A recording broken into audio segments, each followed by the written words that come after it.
Can you guys see that? Spags, you sent me this picture, didn't you?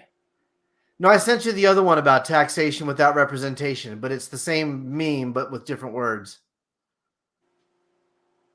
Oh my gosh, I got the wrong one. I feel like an idiot. Hey guys, welcome to the live stream. We're not late. Don't tell us we're late. Give me a second. Let me get this one off there. It says 1900 on my computer. Yep, says 1900 mics.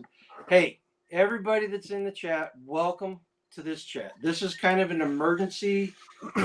This is kind of an emergency live stream because the taxation video I did kind of took on a life of its own, and the comments, I loved all the comments coming in, and they just kind of outpaced my ability to address them all. And I could not think of a better way to address them than to talk to the person that was the other half of the original conversation. That's Spags Unfiltered. Spags, how you doing, man? What's going on, my friend? How are you?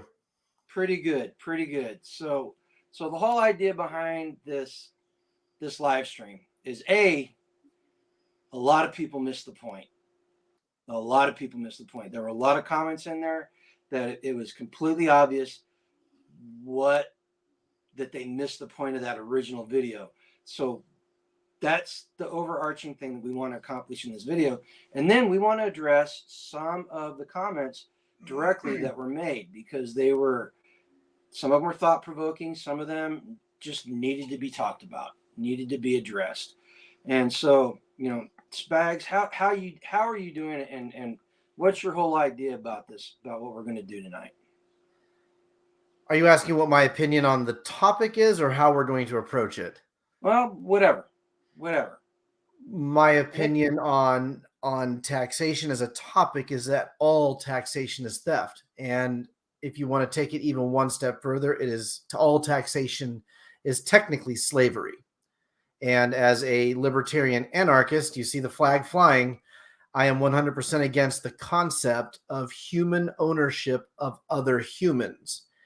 And I think we need to address what slavery is, and that way we kind of know where to go from there. And we need to set a foundation early on so people understand the perspectives that we're both coming from, even separately. Right. So with that said, let's start off with the first comment. And let's get this both up there. So my name, 7914, made the comment, where do you get your moral compass? If it's the Bible, didn't Jesus say, give to Caesar what is unto Caesar? Mm-hmm. And you want to start with that one there, Spags? Sure. You want to start on that one?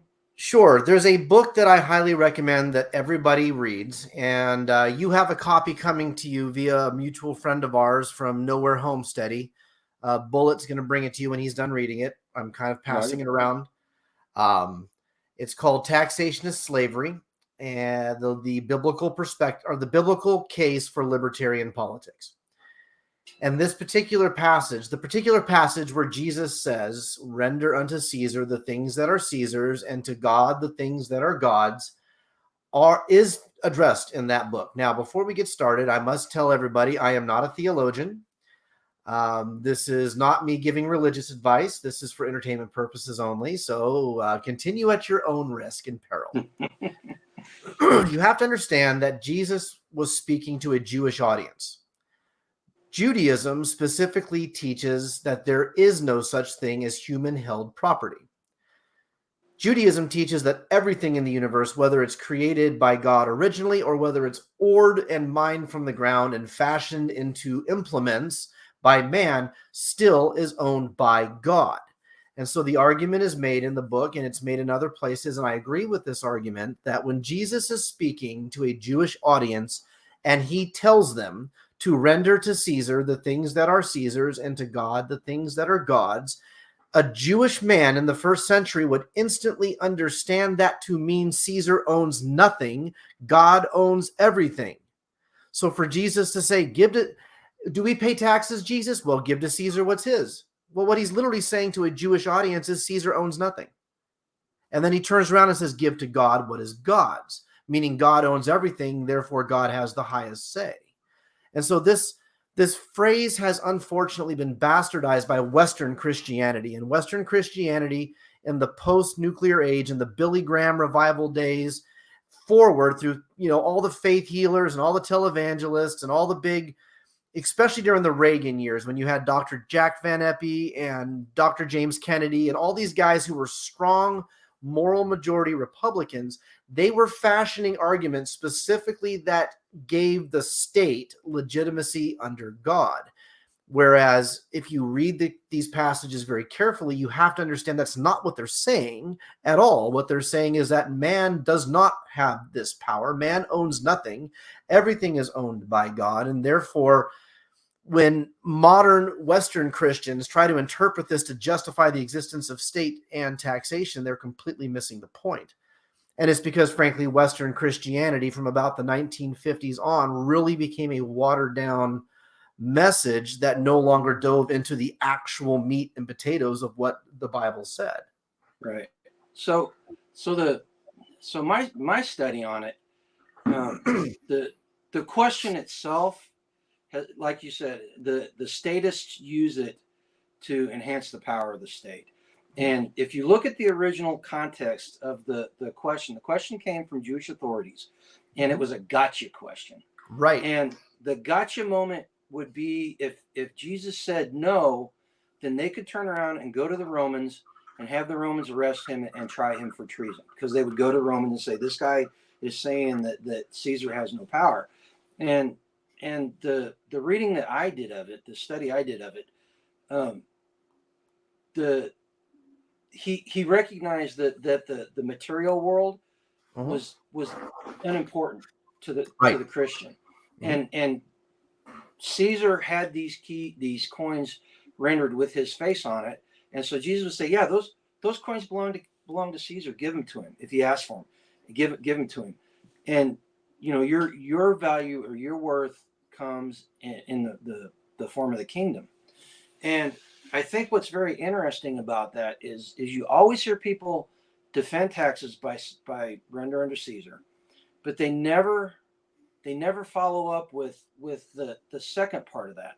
And it's not in that verse. It's the second part of that argument, because the same people that say that, it's the next argument is, we're supposed to elect moral and ethical people. And there are a ton. I went looking for verses dealing with unethical government, Christians in unethical government, and quite frankly, I couldn't find any. So all the passages about Christians in government are about how we're supposed to submit to the authority of the government, of a just and moral government. Right. And there's the key point. They never talk about the just and moral point. And yes, it is our responsibility to elect people like that. But even more so, in my opinion, in reading the Bible, it's the politician's responsibility to be moral and just. And there are actually passages and I didn't write it down. I apologize, but I didn't write it down. There's actually a passage that says the unjust rulers' days will be numbered, and that the just rulers' days will go on forever. Sure. So, that's the whole crux of that argument. You give the state its money if it asks for it. Right. And that book will tell you exactly why. It's because Christians are under duress. Right. If you read the Bible in its entirety, you'll realize that all earthly government is antichrist. When the Israelis demanded of the prophet Samuel a king, and God said, no, you are to be ruled by me and me alone. This is a theocracy. And the Jewish people threw a fit, and they threw a fit, and they threw a fit, and they threw a fit. And eventually God was like, fine, Samuel, go tell them that if they elect a king, this is what they're going to get. And I believe it's Samuel 8, 1 Samuel 8. Don't quote me on that, but I'm pretty sure it's 1 Samuel 8.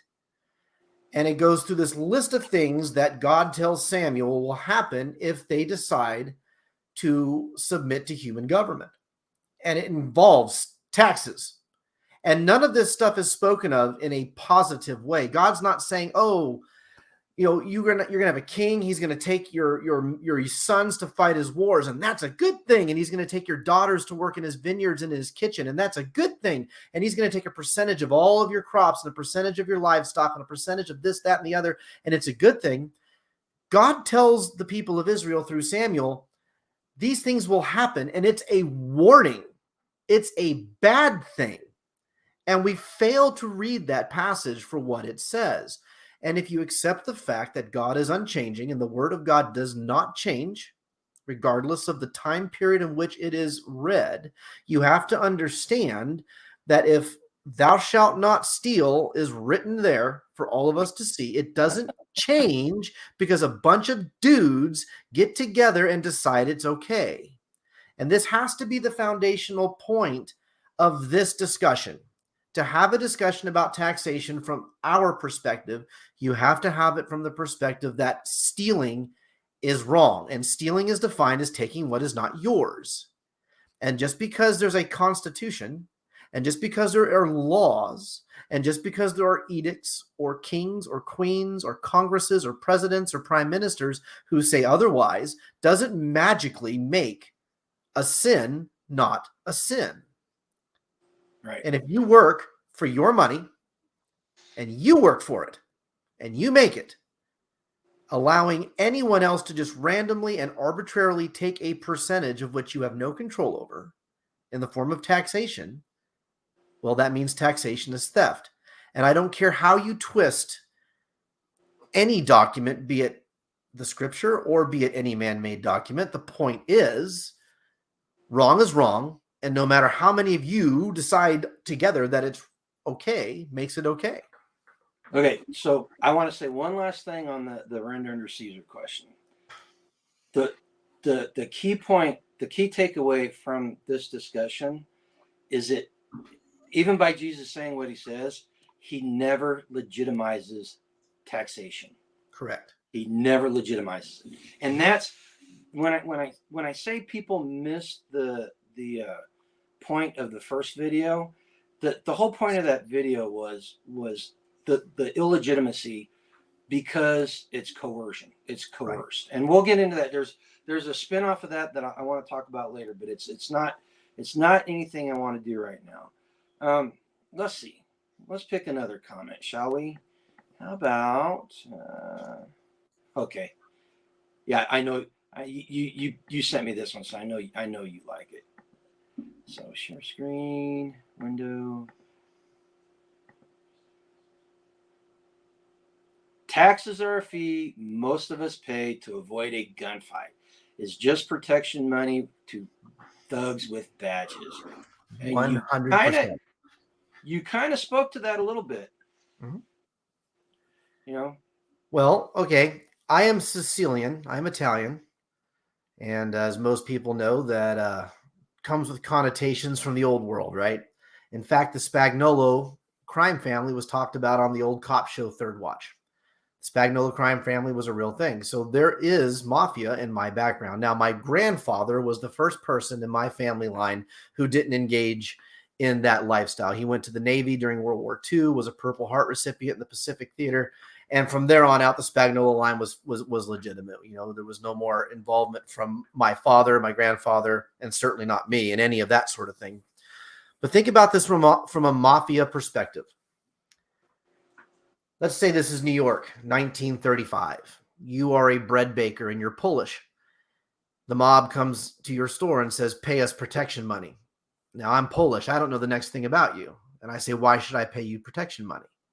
Well, because we're not the only act in town. There are other mobs out here. There's the Irish mob. There's the freeborn English mob. There's the Chinese mob. There's all the different mobs. There's all these different organizations that will come and try to beat up on you because you're not part of their group. And if you pay us protection money, we'll protect you from them. Well, let's say I'm a fresh off the boat Polish guy and I don't know any better. And I'm like, I'm not paying you. And I'm barely making enough money to pay for my oil lamps in my apartment in Queens as it is. So you refuse. Well, what does the mobster do? He comes back a week later with 3 or 4 of his friends and baseball bats. They smash in your window. They smash in your displays. Maybe they set your stuff on fire. Maybe they rough you up a little bit. And then when they come back the next week and say, you're going to pay us protection money, you do it. That's the model of taxation in the United States. It's the model of taxation in the West. Replace mafia with government, replace other mobs with other countries, and replace them beating you up with the IRS coming and pointing guns at you for not giving them their fair share. Because ultimately that's what we're told, right? We're paying this money for protection so that the government can build F-35s and strike carrier groups and Patriot missiles and blah, blah, blah.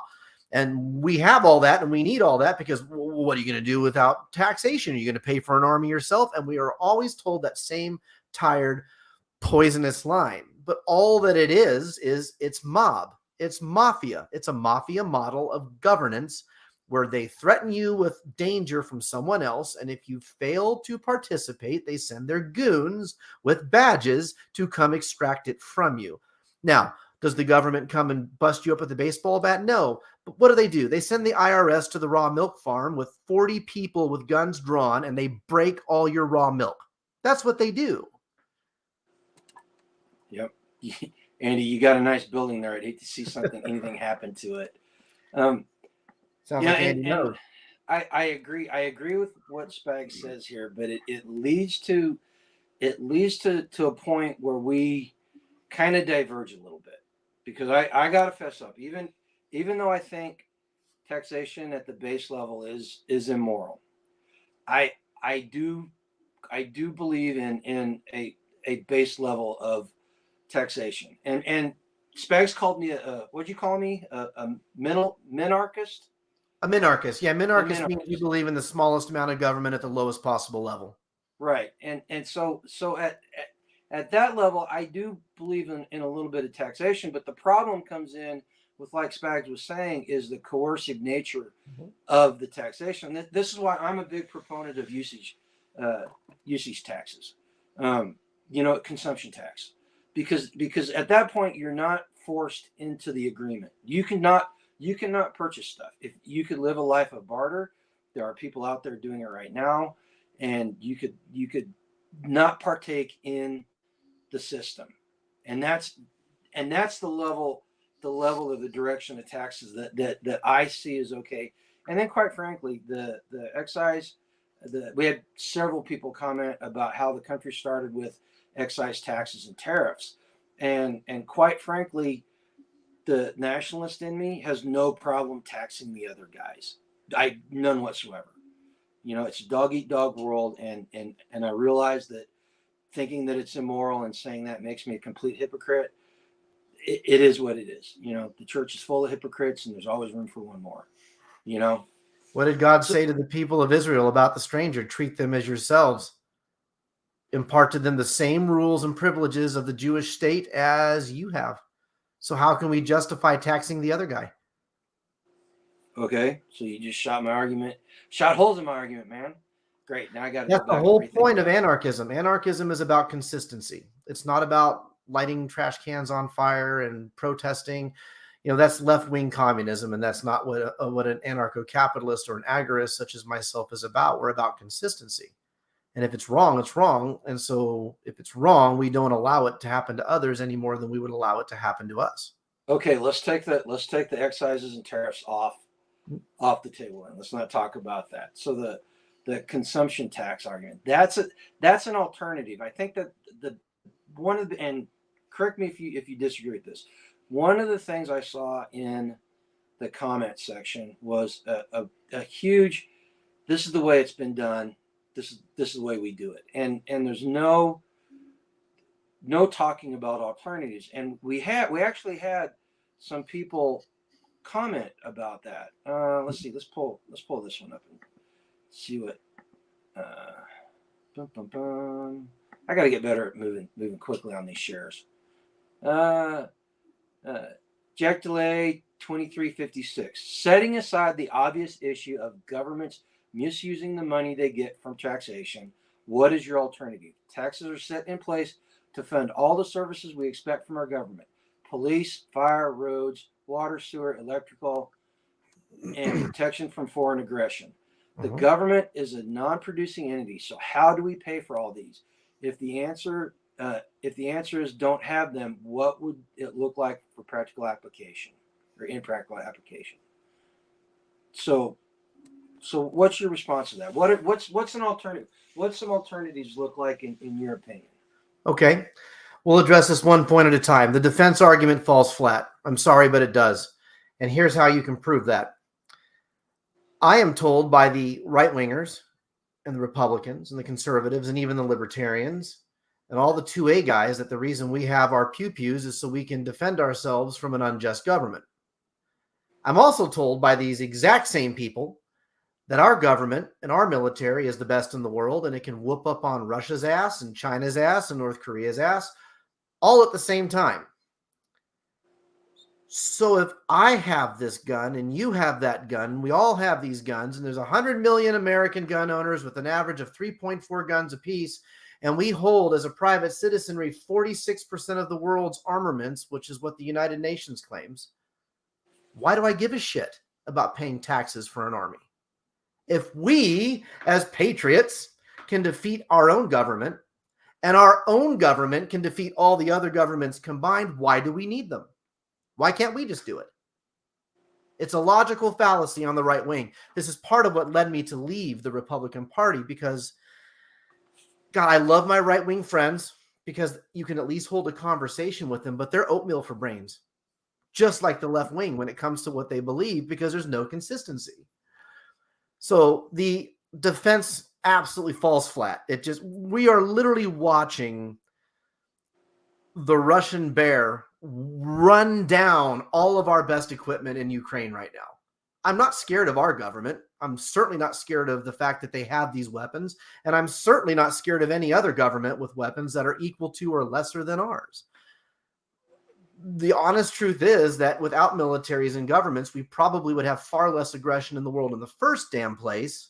And so maybe if we weren't spending so much money on that, and I wasn't being robbed of a portion of my dollar every day that I go out to work to pay for this thing that we honestly just don't need, then maybe we wouldn't have aggressive policies around the world per country that cause other countries to hate other countries in the first damn place. It's a systemic, what came first, chicken or the egg? And the fact is you are never going to morally convince me that the reason we have to have taxes is for a military that we only need because we go around and screw around in other people's matters. Why don't we talk about the root cause of imperial thought and military aggression in the military industrial complex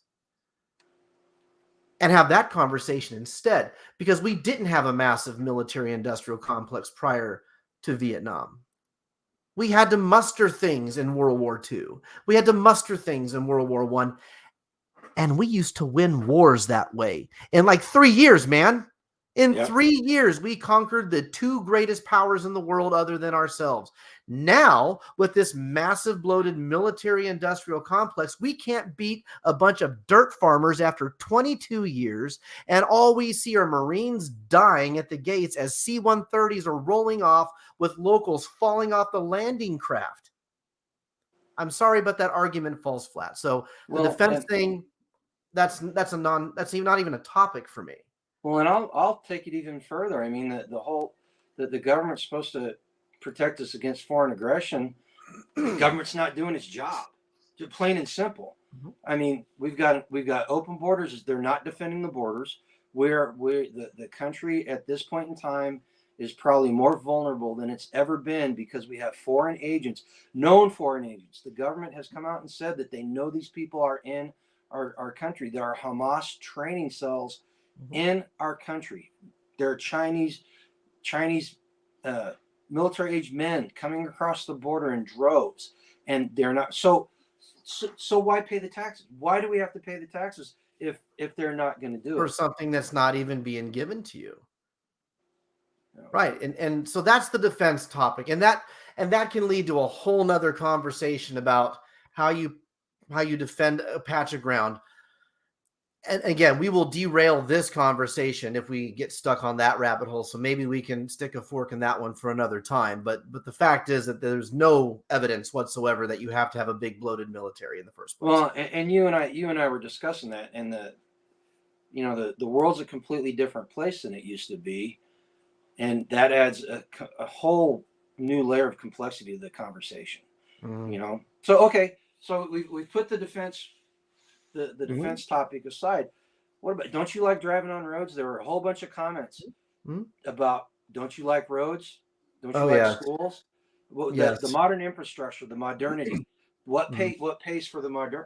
How do we pay for that if we're not collecting taxes? The way we did before taxes.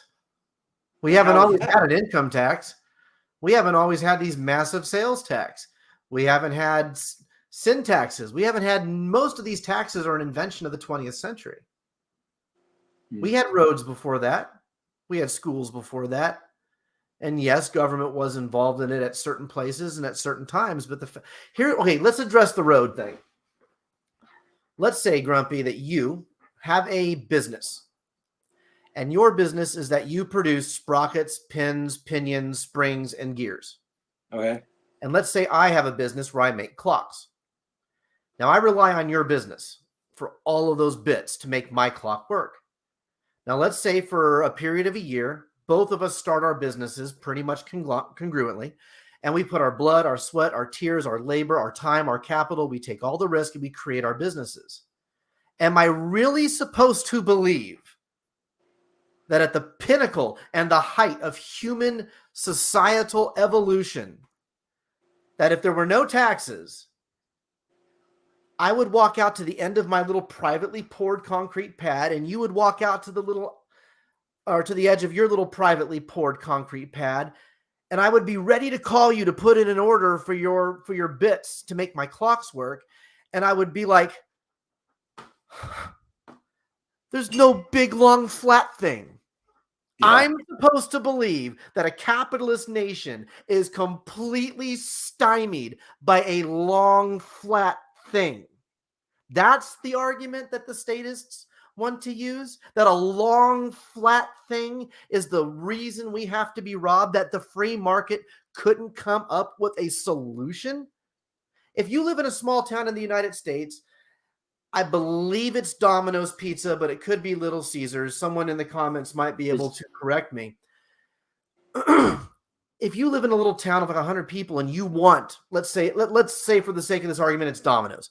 If you want a Domino's Pizza has a policy where if you get enough people in the town to sign on to the fact that they want a Domino's Pizza, they will come to the town, and they have been known to pay to pave Main Street. There are free market policies right now. There are free market principles right now that allows for the creation of roads without taxes. Walmart builds roads. It's called a parking lot. And we put these things next to each other, and the parking lots necessarily connect. There is a mutual need amongst everyone in society for the ebb and flow and the transfer of goods. I can't possibly imagine that in a world without the state and in a world without taxes, the entire productivity of a country would be reduced to, oh shit, there's no long flat thing. I think that's a very short-sighted argument too. And again, if you take the time to actually think about it, you'll realize how robustly underthought that is. Well, and the problem's been solved before. The railroads, crossing the entire continent. The railroads were private endeavors. Now the government had a little saying, they granted them land and things like that, but those were private endeavors. That was all paid for out of profits from a company, and that's why it was so important. And you saw it took so little time to traverse the entire continent because there was a profitable endeavor, a profit to be made at the end of it, and they really put a lot of effort into doing it quickly, and despite what they say, they did it as safely as they could under the circumstances. You know, and so I want to address Starla Doak's comment. She says if we paid no taxes and had no government, we would have pirates, etc. Bullshit. We have pirates right now. They're attacking American vessels in the Straits of Hormuz. We have massive problems now with piracy, and we have governments. Government doesn't change the fact that Somali pirates exist. Okay, I'm gonna bring that one closer to home, Spags.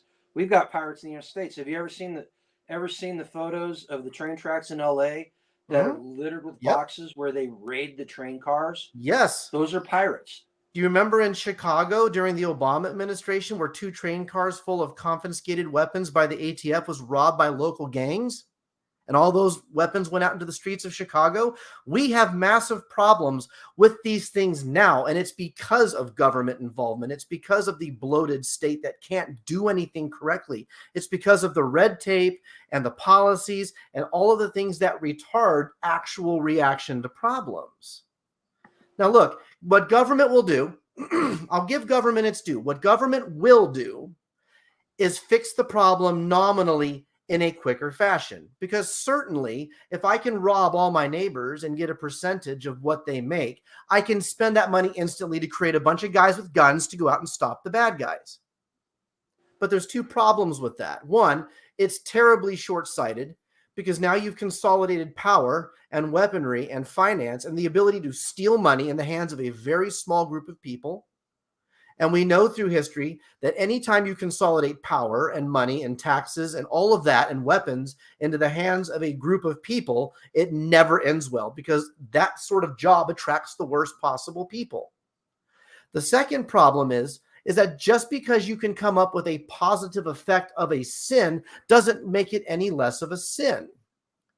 If I go right now and I go to my richest neighbor and I break into his house, I steal all his stuff, I go fence it on the black market, and I take that money and I go down to the local food shelter and I donate it. I've obviously done something good with the stolen money. I've obviously fed people. I've obviously made many people's lives better, but it didn't come without the expense of me sinning against one of my fellow man. I still had to steal from someone else. So just because you can come up with a positive effect of taxation does not legitimize taxation. The Nazis taxed their people and they used it to kill 6 million Jews. But guess what? I guarantee you the German people ate well. I guarantee you there was very little poverty within the German population. I promise you that they all had cars and running water and electricity when all that wealth was consolidated by the German state. But at what cost? At what cost are you willing to say that my running water is more important than not stealing? My electricity is more important than not stealing. My security is more important than not stealing. And that's the problem with the statists. They will justify horrible crimes because they benefit. Yep. Yeah, and let's go off on a tangent. Let's go off on the tangent of taxation and charity. Mm-hmm. So even with the massive taxation that the United States has, the United States people are still the most generous people on the planet, and that's verifiable. That's not just waving a flag and talking about it. It's verifiable. Yes. America, private citizens in America give more to charity worldwide than any other demographic on the planet. The flip side of that is, thanks to taxation, charitable giving, the more taxation there is, the less charitable giving there is because you do not have the income to give away because you're giving it to the thing. So I agree with you 100% on the whole charity and taxation thing. You know, if you're stealing from somebody else, it's not charity. You know, it's government is a shortcut. It is a shortcut for lazy people, and taxation is a shortcut for lazy people to get an instant desired outcome without having to do the work themselves. Yeah, exactly. Okay, so you mentioned the criminal element. Let's people want to know about alternatives. They want to know alternatives to, if we don't have taxes, how are we going to supply all this stuff? Law enforcement. How does law enforcement work? Okay. If we're not collecting taxes. There's actually an answer to this. Again, I hate to keep bringing him up because I'm not trying to point to him as the worst of all time, but during the Obama years, the city of Detroit went bankrupt. Absolute bankrupt. And they had a problem with the fact that their police would no longer respond to most of their neighborhoods. And the reason for this was nobody was receiving a paycheck. And crime was so rampant That if they weren't going to get paid, they refused to go in and do anything about it. Well, during about a 2-year period, there were private police forces that sprung up in the vacuum left behind by state-controlled police agencies. And these particular police agencies, agree or disagree, fill the role, and they were successful in what they did. And they had a pricing tier. And what they did was they sold their services to the richest possible neighborhoods because that's where the money is, right? And what happened was they would price their services at these neighborhoods to such a degree where it paid them enough to police the poorest neighborhoods that couldn't afford those services for free. The free market came up with a solution. Now, it might not have been the best. There may be flaws with it because we are all human and we're all flawed. And no matter how good of an idea you come up with, the minute you put people behind it, you're going to have a crack in the vase somewhere. Mm-hmm. But the fact of the matter was government failed, taxation failed, private enterprise sprung up in its place, and it worked. Right now in Alaska, on the oil fields, they are not policed by federal agents. They are not policed by Alaskan Highway Patrol. There are private security forces right now policing those areas. We have the same thing here. You have a private security guy working at Walmart. You have a private security right now makes more money and offers more services than all of the police forces in the United States combined. Police services make up less than 1% of the entire population of people. Private security forces make up about twice as much, and they bring in far more money and are far more effective at what they do because they're not constrained by the rules of government. They're not constrained by the red tape. They're not constrained by bureaucracy. They are literally paid for results, which is what the free market demands. If you give a good result, you get paid. And again, it's flawed because we're people and there's always going to be corruption and there's always going to be problems. But I would rather deal with a non-central police force that doesn't own a monopoly on violence and that doesn't work for the centrally located state and doesn't just enforce the decrees of politicians, but whose charter is to protect people, to serve people, to be peace officers, to be constables, to be men and women who represent the people in whose community they are working. You're not serving, you're working, and that's a difference. We have got this weird concept in the United States that service somehow equals morality. Look, man, at the end of the day, no matter what you believe, you're going to do what you do for this. And if I'm getting paid to do a job, I'm going to do it very well. And the better I get paid, the better I'm going to do. And when you're capped at a $36,000 a year salary or a $48,000 a year salary, there's a reason the doctors at the VA aren't the best. And it's because they're the C&D students who barely passed, and that's where they ended up getting a capped salary. The good doctors are making 7 figures a year, and they're driving Porsches and on the golf course most of the time. Why? Because their merit, their level of skill deserves and commands a certain price tag. Police, roads, education, all of it is far better in the private sector than it is in the public sector. Well, and through a large portion of the United States history, police forces were privately owned, and they were contracted out to the cities, but they were Pinkertons. Everybody knows who the Pinkertons. That was a private endeavor, and it translates even into the military aspect. You know, that we had private.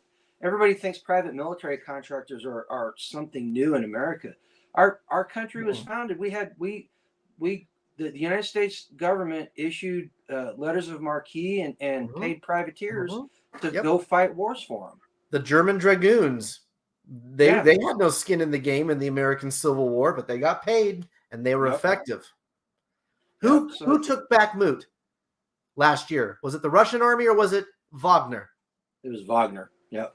In the 1980s, there are books out there that you can read about private military contracting companies in Africa during the 1980s when the Soviets were up in the northeast corner in Somalia and Ethiopia in that area, and we were trying to fund certain warlords to fight them and all this, how private military groups would go in, how private contractors went in and were far more advantageous and far more effective at putting down rebellions, at doing all this stuff than we were or the Russians were. I mean, that's a matter of historical fact. And again, I'm not trying to glorify warmongering at all. I'm not saying any of this stuff is necessarily good. I'm just pointing to the fact that when you privatize something, it works far better, quicker, and more efficiently. Yeah. And people say, well, how do you pay for it? And we talked about the different ways. A lot of people think that our taxes paid for World War II. Nope. No, World War II was funded by war bonds. In fact, Yep. the whole reason why the picture of Suribachi, I know you guys can't see this on the screen. The whole reason why that was so important was because they took that picture and they put it as the centerpiece for the seventh war bond drive. And the reason why that war bond drive was so important was because 1944, the United States people were getting tired of war. They were war weary. They did not want to do it anymore. And the government was literally months away from running out of money. Yep. And had that war bond drive not been successful, we would not have finished World War II. Correct. Plain and simple. Had nothing to do with taxes. It had everything to do with the American people pitching in and buying those war bonds. Well, to that point, there's a fundamental thing here most people don't realize about this is specifically about the income tax. The income tax that we're told pays for all that doesn't pay for any of it. The United States income tax technically is an unconstitutional tax. It's an illegal tax because it's not directly apportioned, which is what the Constitution requires. Now, I'm not going to get into whether I agree with the Constitution or not. That's, again, a topic for another day. But the fact is, your income tax pays for the interest owed to the Federal Reserve for them giving permission to the U.S. Treasury to print money in their name. Yep. So these taxes pay for things. Not necessarily, man. Most taxes don't pay for anything. I'm a property owner, right? So theoretically, my property taxes go to pay for education. It doesn't pay for education. It pays for a sports team. You know, you go to any public education center or most public education centers, the arts section is completely neglected half the time. Teachers are being paid, 16 cents a day, while you have 4 school principals, 25 administrators, and my kid's school, there's a big glossy, like 4x6 color outdoor quality printed banner of the entire starting lineup of their football team chained up along the fence. Yep. Now, I buy banners for Midwest preparedness and other things of that nature. A banner that size is going to run you $400. And they've got 12 of them lined up on the fence. Where do you think that tax money is really going? It's going to entertainment. It has nothing to do with education. At least very little. So Yankee Watchdog asked a question that's ancillary to the policing aspect of this. Huh? He asked, do you think theft would go down if taxes went away? What's your opinion on that? Considering taxation, all of it is theft, yes. Because no individual gang, warlord, or drug cartel has the ability to elicit money from 320 million Americans. So on the professional scheme, theft would absolutely go down. It would go down to zero because it wouldn't be happening anymore. And that theft far outnumbers the amount of thefts that take place, people breaking into your cars or stealing shit out of your garage. That's petty theft. Mm-hmm. Now, will all theft go away? Of course not. Again, we are fallible people. We have a sinful nature. We are fallen man. We established that early on. And so, no, there is no utopia. There's no utopian answer to this. The idea of doing away with taxation in the state is not a utopian concept. It's a concept of reducing evil down to the smallest common denominator and giving it the smallest platform by which to do its damage. Right. And I think that's a great takeaway from these conversations because, just because we don't have a good answer now doesn't mean it doesn't exist. And it doesn't mean we shouldn't have these conversations. And the statists and the pro-tax people do not want to have these conversations. No, it's a sacred cow. So and normally it's for 2 reasons. The 2 biggest thing, or no, I'm sorry, 3. The 3 biggest things the pro-statists, the pro-tax statists will throw at you are the 3 things, and it's a right or left wing or in the middle: military, social safety net, and education. And those 3 things are thrown at us all the time. And yet I can walk into any private school in the United States of America today, pick their worst student, put them up against the best student in any average public school, and that private school student will outperform the public school student. So again, it's a bad argument. It's just a way to justify lazy behavior, and taxation justifies lazy behavior. So so not that kind of Karen asks a question, and we're gonna set aside the fact that it's talking about using taxes. What would Sure. our communities look like if we just flip the taxes around, 25% to local, 1% to state, and 0.01% to federal, basically starving the beast, Mhm. starving the beast at the highest level. It would look far What better in than it does now. It would look far better. Okay, again, there's no perfect answer. The fallen nature of man corrupts everything. So I understand that my personal brand of bullshit here, the anti-state, the anarchist mentality will never happen. I understand that's my personal philosophy. So putting that aside and understanding that will not happen, we are always going to have a state. So it being the smallest possible it can be and funds being kept at the smallest level possible is of course preferable. Look at the Muslim community in Dearborn, Michigan. It is said that $1 circulates throughout their community up to 12 times before it ever leaves. You can't get preppers to do that. You can't get homesteaders to do that. You can't get Republicans to do that. You certainly can't get Democrats to do that. You can't get libertarians to do it most of the time because most people settle for easy, cheap, and convenient. But people in some of these more segmented communities absolutely understand the value of keeping their money local. It's why they well, do it. and so the one of the comments in the on that first video was about private roads and private schools, because I used that as a counterpoint to something he had said, and the first sentence in his follow up comment was, "I'm not rich," and Mhm. you just touched on a great point. So and it kind of goes back to what Yankee Watchdog asked about crime.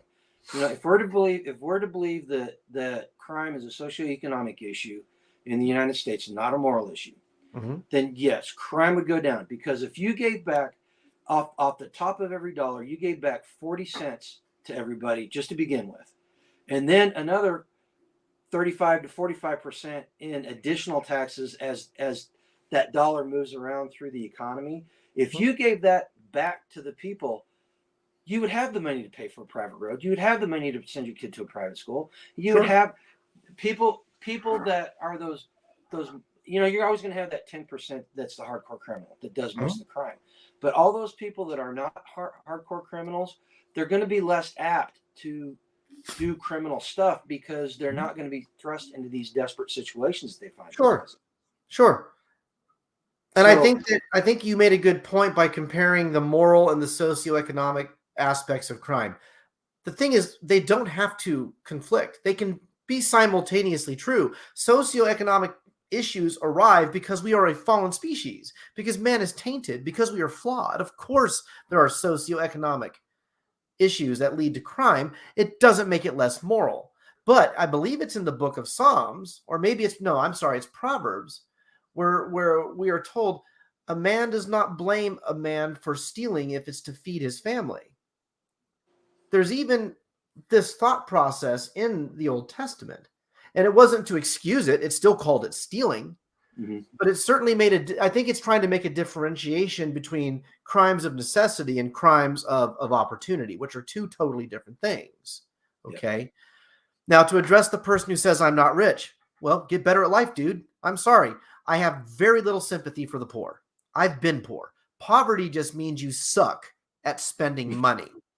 You can make it in today's crappy economy on very little money if you discipline yourself and if you don't give in to your baser instincts. So, for all the people claiming that poverty is a reason not to privatize things, well, I'm sorry, stop buying Air Jordans. Stop getting a new tattoo every month. You don't need a Netflix subscription. You don't need an Apple TV subscription. You don't need the best cell phone that just came out. You don't need the latest iPhone. You don't need the best data package. If you go through and look at what we spend on entertainment as individuals and families, you'll find the average person is spending $500 a month just to entertain themselves. How many mhm, people are using DoorDash and spending $10 more for the same thing at Taco Bell that they could have just driven on 17 cents worth of gas down to the corner store to get themselves? But it's laziness. And I'm sorry, the poverty thing, I am so sorry, but no. As a man who's worked himself out of poverty and a man who knows plenty of others who have worked themselves out of poverty, if you're poor, it's because you suck at spending money. Get better at spending money. I didn't get out of poverty because people gave me donations. I didn't get out of poverty because I went on welfare. I've never been on welfare. I got out of poverty because I got better at spending money. I didn't go to Applebee's with my wife and 2 kids twice a month. I didn't go to the liquor store nearly as often. I quit smoking. Smoking is almost $9 to $10 a pack of cigarettes now, unless you roll your own. How many poor people do you see out there in front of Labor Pro trying to get their 8 hours worth of $10 an hour work smoking cigarettes? Yep. That's $10 a day, man, or more that you're spending on stuff. And if you got to keep more of your money and you weren't socially impoverished by, the system or whatever you're going to claim is keeping you down, maybe you wouldn't be smoking and drinking so much to begin with. Maybe you wouldn't need another tattoo to display to the world why you have angst. I don't know, but these are really bad decisions the average person makes, and it's why they're poor. Mm-hmm. Okay, I'm gonna throw this comment from Starla up. I don't want to discuss it now, but I want to get it out there so that we so that we touch on it towards the end of the video. Okay, I hear a lot of people do not like taxation or where this country is heading. Well, then start running for office and doing something about it. And that we're gonna go more into that later, because it's kind of jumping the gun on us a little bit. But yeah, I know. Yep. That's what these conversations. That's part of this conversation, to get people to start looking at the situation differently and start having these conversations and getting people to seriously put some brain power behind figuring out why they believe what they believe, and then supporting, actually making the decision to take action on what they believe and do and try to fix it. And it took us, the 1913 was the first graduated income tax. So it's been what, 120 years or 110 years so far down that road. It's probably going to take us twice as long and a little bit of blood to fix it, unfortunately. Yeah. And that's just the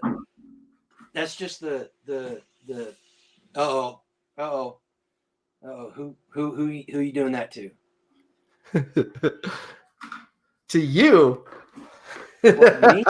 Hey. How dare you speak the truth? Okay, fine. We're gonna see if we can do it. We're gonna see if Morty and Rick and Morty. Oh, Rick and Morty. Rick and Morty. Yep. Yeah. Well, you can't see it. You have to see it. So shiny. It is. I still got to fix that. Okay. Let's see here. Okay, let's go to the next comment. Okay, guys, listen. If I don't pull your comment up in the chat, don't think that I'm ignoring it. Just, we've got X amount of time to do this, and the chat's going really well, but we need to get through the video. Okay, so at the end of the video, if you've got something you want to bring to our attention, you want to say about the video, make a comment in the comment section after the video. You never know, it might spawn another Spags emergency video, emergency live stream. You never know. Yeah. Okay, let's go to the next comment that we pulled. Let's see, what was it? Oh, this one. Oh, this is going to be a fun one. Oh man. Remember, I told you to be nice to people with this one. Sure. Okay. Picking for you. Okay, so Picking for You was not the only person that talked about sovereign citizen stuff. Yep. Okay. Be prepared to be demonetized right now. So Picking for You says you have to become a sovereign citizen, not an American citizen. Also give Ron Gibson a call. He gets your property back in your name, and then you can get you out of property taxes once the land patent is brought forward into your name. Anyway, you have to become a sovereign citizen. Let's talk about that, because anytime taxation is brought up, the idea of sovereign citizenry pops up as well. And you know what? I'm going to let you give your view on it, because I kind of agree with you.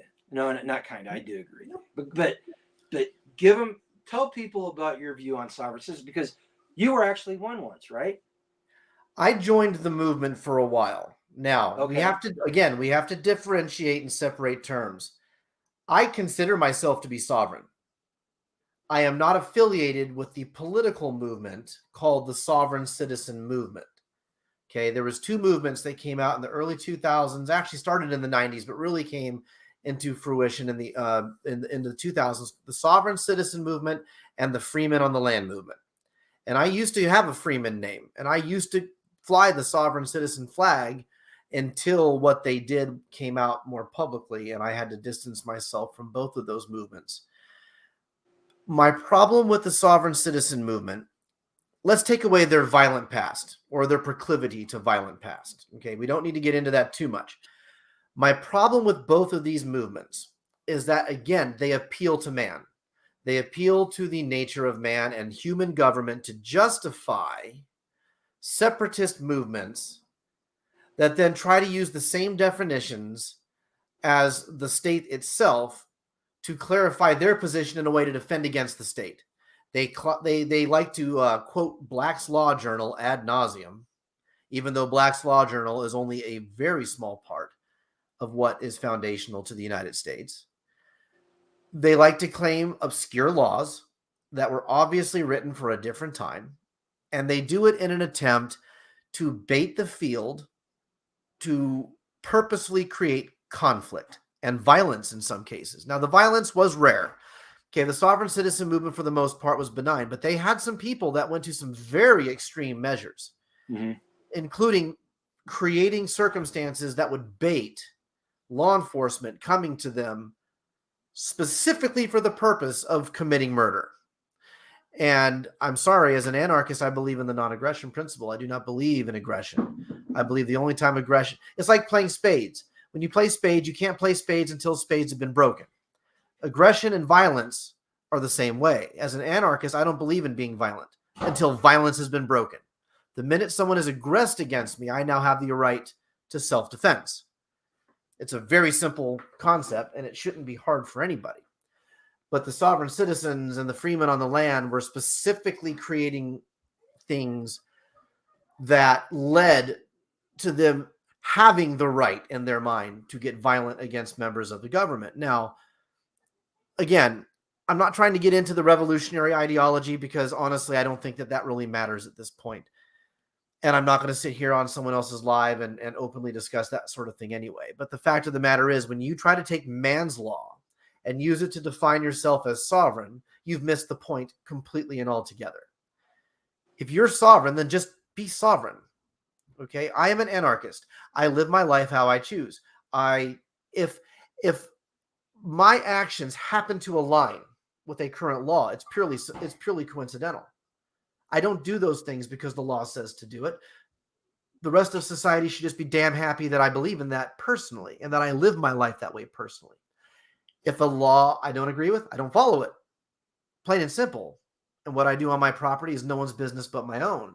And as long as what I do doesn't impede someone else's right to do the same or affect them on their property in a negative way that subjects them to my force or tyranny, then they have nothing to say about it. Right. So as far as using the word sovereign, fine. Use the word sovereign if you want, but I don't claim the sovereign citizen movement nor the political freeman on the land movement. Well, and that's my whole thing about the movement is that they're up there with the Rastafarians, the Black Israelites, the Stormfront, and any number of other fringe movements where they pick and choose in order to justify their actions. And you said in the beginning, it's all about consistency. Mm-hmm. You know, when you called me out on the Sojourner thing, it's all about consistency, and there's no consistency there. And Correct. and once the problem I see is they become dogmatic about it, and it leads to confrontation. Now we're going to backtrack. We're going to backtrack one step. All right. Starla said something along this lines, and Satan Hunter brought this up. Satan Hunter has a kick-ass name, by the way. I like that. So he's talking about we're talking about poor. Mm-hmm. Say someone becomes disabled at 22. Maybe they had a race, now they can't work. They're not poor because of bad choices. They're poor because of work ethics. Well, or because of work ethic. The first question is, why does okay? How do I say this? Mhm. Go ahead and say what you're going to say. Will I formulate? This is an easy one. He's right. But the thing is, they're not poor. They're disabled. Okay, disability does not equal poverty. That's a myth. That's a socialist myth. That's a left-leaning myth, and I reject it entirely. But he is correct. There are people who can't possibly work. This is why we're called upon by God to engage in acts of charity to those who cannot do things for themselves. There's a very marked difference between somebody who gets in a car wreck and becomes a quadriplegic. Now, I don't know. I've watched these people in the Special Olympics in their wheelchairs, and they can outperform me on a basketball court. So I will still say that there are plenty of people who are disabled who can work, who can find some meaningful thing to do. But let's hone in on that very specific group of the population that just can't. I'm not talking about that. I'm not talking about people who can't. I'm not talking about people with like the most extreme cases of autism who can't be in a group of people. I'm not talking about people who had their legs and one arm blown off in Iraq from a landmine. I'm not talking about people who were born with Down syndrome. I'm not talking about people who, through no fault of their own, encountered an accident at some point that led to them being unable to work. I'm talking about people who can work. Okay. So let's get that misunderstanding out of the way. Again, I'm talking about me. If I'm poor, it's because I suck at spending money. If Grumpy's poor, it's because he sucks at spending money. Period. End of story. There is always a way. I reject that society is so all-powerful that they just have the ability to trump any ingenious person's ability to find a way to make some cash. You know how many side hustles I have? There you go. Say he followed up, man. If you're poor, you ain't getting a business loan. If you're poor, you ain't getting an audience. Those that have That's cash, not true. That's not true at all. I was making less than $30,000 a year when I got my first business loan. That's not true at all. Again, socialist propaganda. Not true. Well, and I've known a lot of people that were disabled and made very good money, made more money than I did. Today you get loans for being disabled because they had good work ethics. They had the work ethic that got them out there and did not see themselves as disabled. They just saw themselves as being differently challenged, right? Right. And so they went out and made money. And then I've known a ton of people that started out at the lowest levels of poverty that worked their way up and became very successful people. I know a guy that he used to be the adjutant general of TRADOC for the entire United States Marine Corps. Started out as a ghetto kid in Indianapolis, in the roughest part of Indianapolis, in Indiana. In fact, we were taking a trip across the country, and he told us to drop him off not at his house because he did not want us driving in his neighborhood. Mm-hmm. And now he's one of the top generals in the Army. Yeah. So you can do it. I know another guy that was extremely poor that became the police chief of Phoenix, Arizona. Yep. So it can be done. Possible. People need to stop looking inward. They need to stop looking at themselves and saying, oh, woe is me. I'm poor. I can't. People need to learn to adopt a mentality of I can. And you're going to scrimp and you're going to save and you're going to bleed. You're going to drag your knuckles to the bone if you have to pay your way. You will do whatever it takes. You will work illegally if you need money. You will go find someone who will pay you $5 an hour, which is less than minimum wage, under the table for 3 weeks to sweep the floors in the back of the tavern. You will do what it takes. And that's the difference between people today and people from years past. Yoda's right. Poverty is a mindset. It is a mindset, and it's cancerous. Anybody who's able-bodied and of able mind has the ability to find a way to work out of poverty. People in the hood do it all the time by playing sports. So if you can play a game and make millions of dollars and elevate yourself to a system where you were the poorest dude on your block, and now you're sitting there in Miami Beach with a Ferrari and a Lambo in your garage, then anybody can do it. If you can make that kind of money playing a game, then you can find some game to play. Mm-hmm. So yeah, I thought that was a very interesting point that he brought up.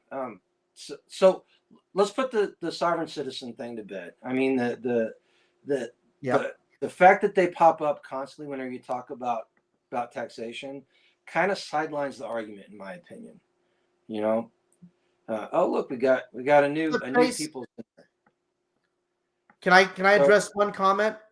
sure, which one? Satan Hunter is correct. He says it should be voluntary. That's the key. That is the absolute key. Taxation is not voluntary. And I agree with him. We have to have roads. I agree with him that we have to have defense forces.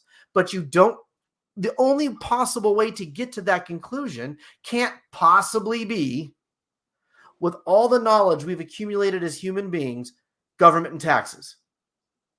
Confiscatory taxes under the force of arms. Yes. And that's what it is. That is what taxation is. Government idea is so good, it has to be done at the point of a gun. Exactly.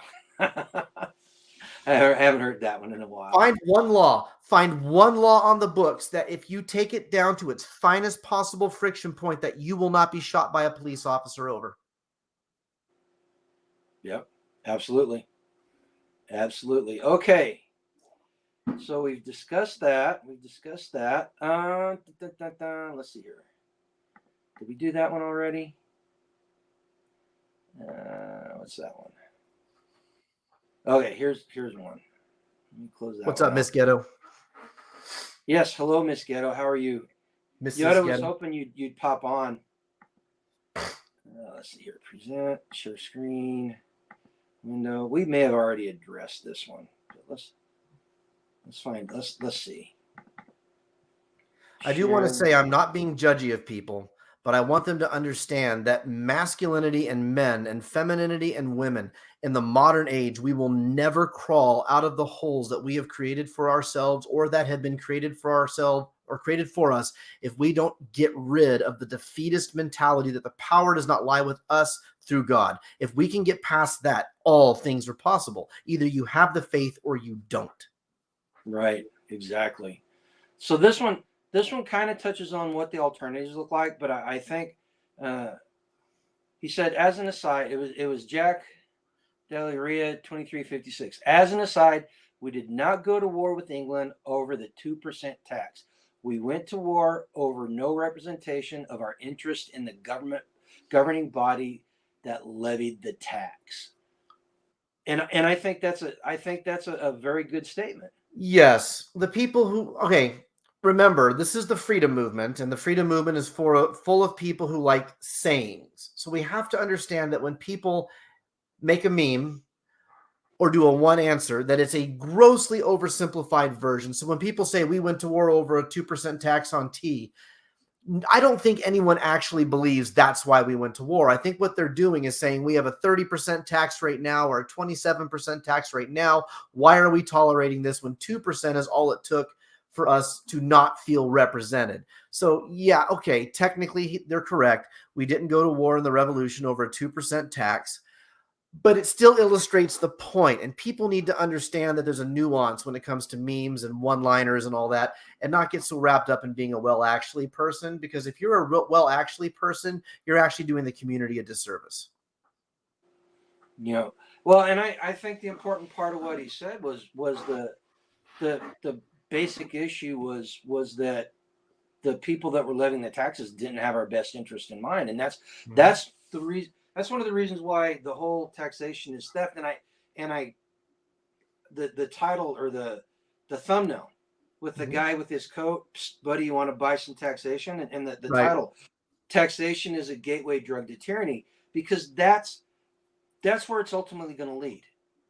No matter how you slice that pie, ultimately, because man is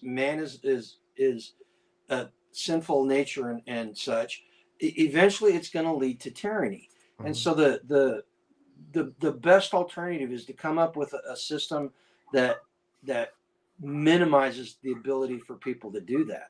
And it goes back to the beginning of the video, whenever we're supposed to elect moral and ethical people into positions of power, but those people, once they're there, they're supposed to stay that way. And somebody posted a comment earlier. We need to vote these people out. and that's the solution. That ultimately that's the solution. And I've said it before on a lot of our lives, and in videos. The further you're removed away from governance, the less effective it is in your daily life. What Mm-hmm. happens in Yep. Washington D.C. Mm-hmm. for Has some no people, effect on me. it does. Other than The inflation. I guess inflation and taxes are the two things that do. You have no choice in that matter, but you can find a way around all that. well, but bad policies at the local level are going to affect you Way much much. more Correct. sooner and much more Yes. greatly than what happens in Washington D.C. And so this is why this is the ultimate solution. And I realized this the other day that all these conversations come back around to building community Yes. and becoming involved in community. This is how we fix the problem, because we start at the local level. Um, Correct. you know, we if you heard us tell the story of the county commissioners meeting, Mm-hmm. they flat out told when people went there, the first thing they said, there's 30,000 people in this county. There's only 12 people at this meeting. People don't care. We've Mm-hmm. already made up our mind. What you say doesn't matter. But the 12 people that were there raised enough stink that one of the county commissioners stopped Angela in the jewelry store that he owns down in Topeka and wanted to converse about it and Mm-hmm. wanted to explain his point of view. And she rightfully told him that we need to vote you guys out if this is the way you're going to behave. Yep. So that's how we fix it, and that's the whole reason. That's the whole reason for these videos, the original video and this one. And I realized, like Spag said, this is very it's very uh, inflammatory, Mm-hmm. Yep. and it's meant to be. It's It's going meant to to be. offend you. Good. Yes. Because when you're offended, that means your brain is at least working. It means you're not sitting there consuming Dancing with the Stars, Grey's Anatomy, and all this other nonsense that's supposed to keep you numb. I don't care if I offend you. And I don't care if what you say offends me. I would much rather be offended in an honest conversation than be comfortable in just doing the everyday thing everyone else does. Now, I do want to Right. address one more comment, if I may. Okay. Okay, Starless says that disabled people live in poverty. You clearly said people who live in poverty do not know how to spend their money right. I'm disabled. I'm 30% disabled through the VA. My back is permanently damaged. My knees are permanently damaged. I was exposed to burn pits in Iraq. I have heavy metals and tungsten in my lungs. I was born with Tourette syndrome. I'm clinically diagnosed with both OCD and ADD. I don't let any of that get in my way of making money. I don't let any of that stop me from going out and doing what I have to do on my homestead. I don't let any of that prevent me from side hustles. I do side hustles sitting at this computer every day. I don't have to be whole to sit at a computer and bang away on some keys to make money. There are couponing apps. My wife 3 years ago paid for our entire Christmas by taking surveys online. She made over $1,300 in a few months just taking surveys. And she paid for our Christmas. And it was a year I only made like 50 grand that year. And that was taxed at, 23%. So I made like, what, $39,000, $38,000. I had 4 kids living at home at the time. You can make it if you're disabled. Disabled doesn't mean poor. So let's Right. let's get away from the idea that just because you're disabled means you're poor. That's not true. There are plenty of disabled people who aren't poor. Richard Dawkins is one of the richest dudes on the planet, and that guy can't even move. He's got a breath-powered wheelchair. So no, I don't accept that. I don't accept that being disabled means you have to be poor. That is poverty mindset.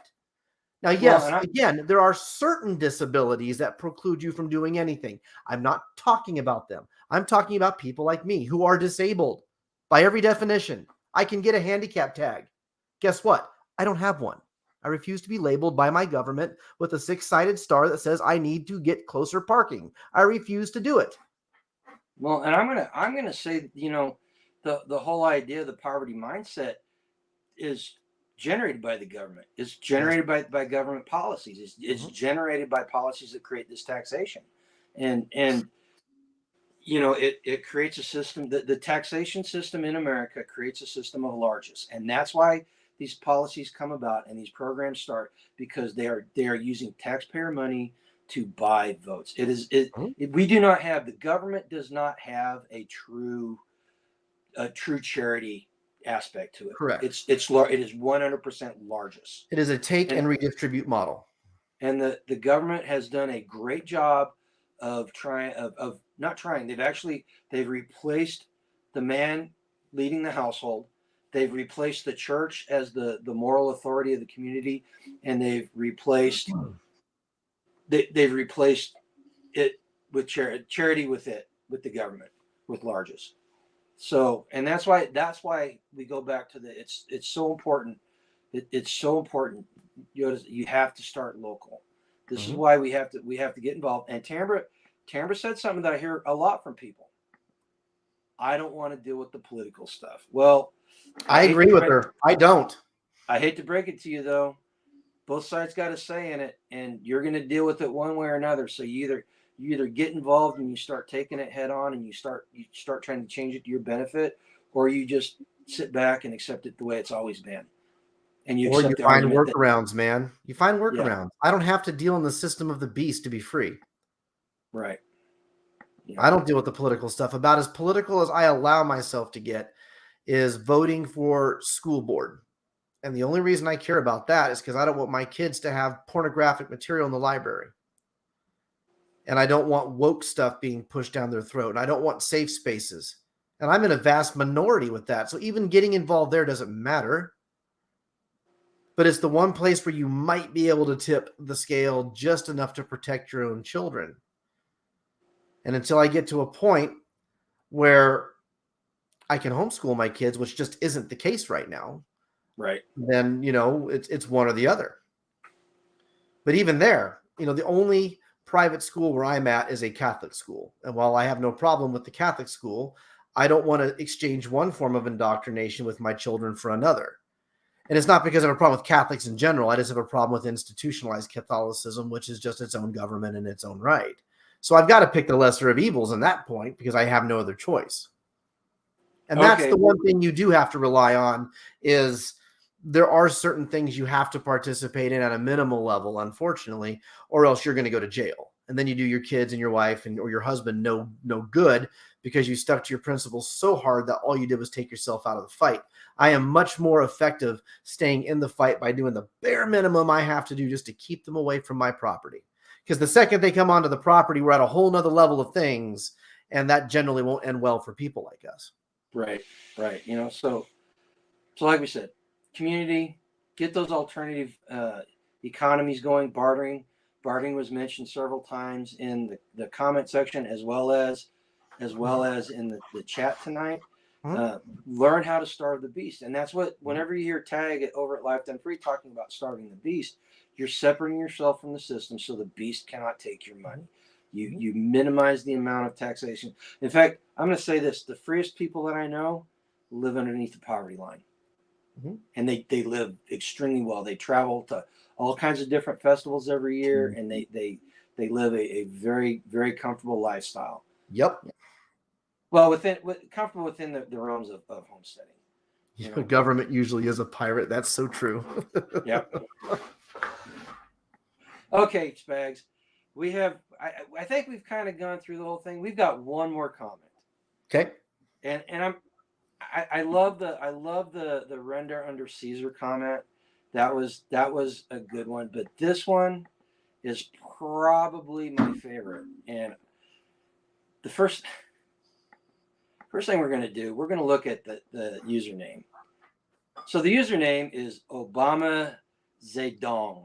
So this guy is either riffing on Obama, calling him a dong, or he is a Chinese troll. I think he's probably a troll. That looks like a troll account. Right.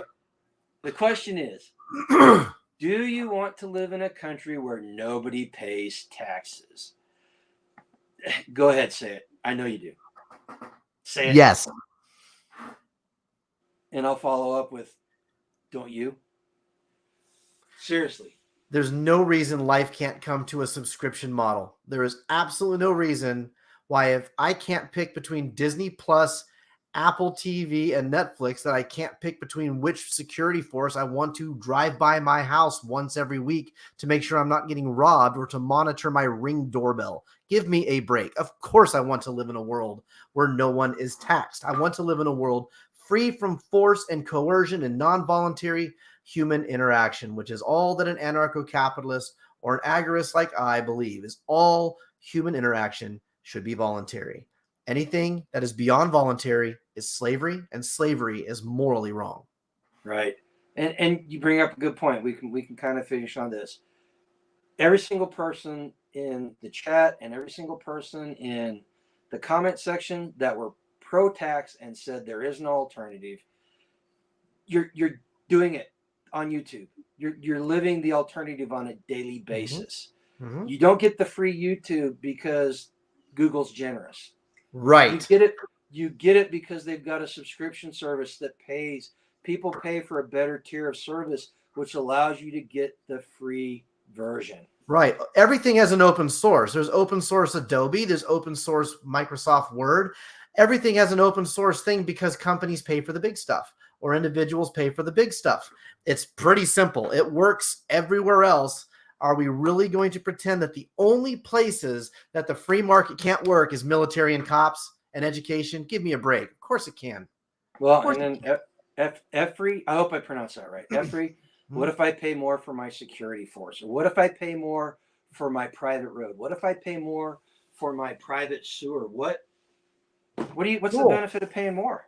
One of two things. One, you're getting a better service for a higher dollar, which is why you bought the nice AR-15 instead of the Palmetto State AR-15. Or you just didn't shop around. Not my problem. Yep. And I think Efree's he's trying to stir stuff up because now. You know what? Good. We need that. Okay. So what if I decide I want your stuff and I have better security? Same thing that happens now. People will band together and put you down. Right. What if the federal government decides they want to send the FBI in and the local sheriff decides to kick the feds out? That's a real scenario. It's a non-issue. It happens right now. The only difference now is that you're coerced into paying for the service that maybe you don't want to pay for. In the other scenario, at least I get to have a say, and that's a free society. Well, and arguably, if you pay for it, you get better service. Correct. Theoretically. Yep. Your gang is bigger than mine now. Democrats win every 4 years. Republicans win every 4 years. Again, moot point. Yep, the world of Anarcho-Stan looks almost identical to what we have now. The only difference is there's a voluntary aspect to it. Did you just call it Anarcho-Stan? Yeah, Anarcho-Stan. I love that. All right. I didn't say you were a Democrat. I just used Democrat and Republican as two opposing examples. I said okay, both. Statist and non-statist. Yeah. Okay, dude. I think we've kind of run the course tonight. We've been at this for an hour and 20 minutes. Efree, if we do this again, you got to make sure. Go ahead and subscribe and make sure, because I guarantee you that 3 or 4 months from now, we're probably going to do another emergency video on this, because it's such a multifaceted topic. There's so many different. What about roads? Scroll back about an hour. We'll get there. Yeah. Exactly. Lazy argument. What about the roads? Yeah. You should have been here. Should have been here sooner. All right, man. You got anything going on? Anything you want to share with everybody? Yep. Don't forget that in May 7th through the 12th, actually we purchased extra days. So in May, 7th through the 12th is the Midwest Preparedness Project Spring Festival. Again, free to the public. We're finalizing a few details, but the location has been selected. It's been paid for. All of our insurance needs have been met. The class roster is almost done. There's some things I've got to finalize with some of our sponsors and some other things, but the date's set. Go to MidwestPreparednessProject.com and you'll find out where the location is. You can come meet Grumpy. You can come meet me. You can meet Skane's girl. She's always there. Eagle Lover Texas is always there. Yoda's always there. A whole bunch of the people in this chat you'll get to actually meet. and we can actually build the community that we talk about so much by getting out of our shells and actually going out of your house and meeting people. Find people to ride with, find people to come with. It's always an amazing thing. You will leave so much more fulfilled than when you came. Exactly. I couldn't agree more. You know, we've been doing it for Yoda and I have been going for 12 years now, and it just gets better every single year. Birds aren't real. Oh my gosh. Okay, guys, listen. If you want to support the channel, we've got grumpyacresfarm.com. It's our online shop. You can find some freeze dried foods there. You can find some other things. Oh, what's it? Oh, so Spags is building alternative economies there. If you guys can't see that, that's a mold for a copper ingot and a challenge coin. Look at that. He's making challenge coins. Ooh, are people going to give away challenge coins at Midwest Preparedness? Oh, maybe. Could be. Let's just say that I practice what I preach. I smelt metal, I 3D print, and I make my own forms of currency and barter stuff, and I make other things, and I'm doing it for my friends too. I may have some homemade wine to barter with next spring. I got to get on it. I got to get on it and get it going. It's biodiesel. Biodiesel. No, it's wine. So if you can find good quality apparel there, the hat, the Never Alone, the Nasrani hat. Not only does it speak to the spiritual nature of things, it speaks to the material nature, because as long as you've got community with you, you can make these tough decisions that we talk about making, and have a better chance of sticking with them, because it's harder to break a group of people than just to break one person, and the government knows that. That's why they want to shut people that are talking like us down, and we want you to go. The call to action is for you guys to go out and think about what we said, and talk to people and engage people, build community, and get people thinking differently about the problems that we face as a country, a culture, and a society, right? Yep. And stop thinking so lazily. Stop letting your mind slam into the current wall of the social paradigm and break through it. Yep, absolutely. Find alternatives. With that said, everybody, I want you guys to go out tomorrow and live a life done free. Take care. Have a good night, folks.